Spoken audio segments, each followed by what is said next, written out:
Big TV భక్తి సమాచారం WhatsApp ఛానల్లో జాయిన్ అవ్వండి. అన్ని విశేషాలు ఎప్పటికప్పుడు తెలుసుకోండి. గురుగారు, పుణ్యస్త్రీ గుండు గీయించుకోవచ్చా? అంటే పుణ్యస్త్రీ తలనీలాలు సమర్పించవచ్చా?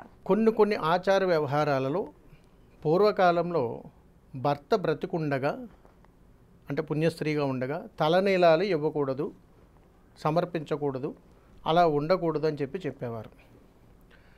కానీ ఇప్పుడున్నటువంటి ప్రస్తుత పరిస్థితుల్లో భగవంతుడి మీద అతీతమైనటువంటి భక్తి శ్రద్ధలతో రకరకాలుగా సాంప్రదాయ విధానాలు మనకు అనుకూలంగా మార్చేసుకున్నాం. కాబట్టి భగవంతుడు ఎప్పుడూ కూడా నిలువుదోపిడియే తల్లి. ఇది ఇస్తాను ఇది ఇవ్వనంటానికి లేదు. ఇవ్వటం వల్ల మనకు ఒరిగే నష్టము లేదు, ఇవ్వలేదని చెప్పి మనకు వచ్చేటువంటి అరిష్టము లేదు. కాబట్టి భగవంతుడు ఏం చేయించుకున్నా కానీ అది ఆయన అనుగ్రహం ఉంది కాబట్టి చేయగలిగారు.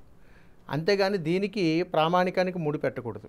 అందుకని మీరు గమనించండి, ఇప్పటికీ కూడా బిడ్డలు ప్రాణాపాయ స్థితిలో ఉన్నప్పుడు తల్లిదండ్రులు ఏ మొక్కులు మొక్కుకుంటారో ఎవరికీ తెలియదు.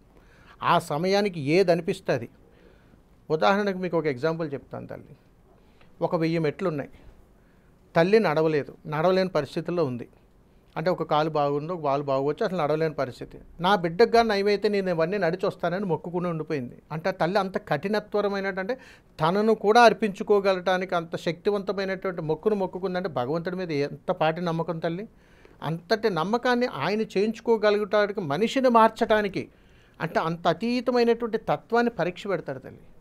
ఆ పరీక్ష దగ్గర మనం ఎప్పుడు కూడా తొణికిసలాడకూడదు. అనుకున్నామా చేసి తీరాల్సిందే, దాన్ని భగవంతుడి మీద ఆపాదించడానికి లేదు. అర్థమైందా తల్లి? ఇది దైవ సంకల్పం, దైవ నిర్ణయం.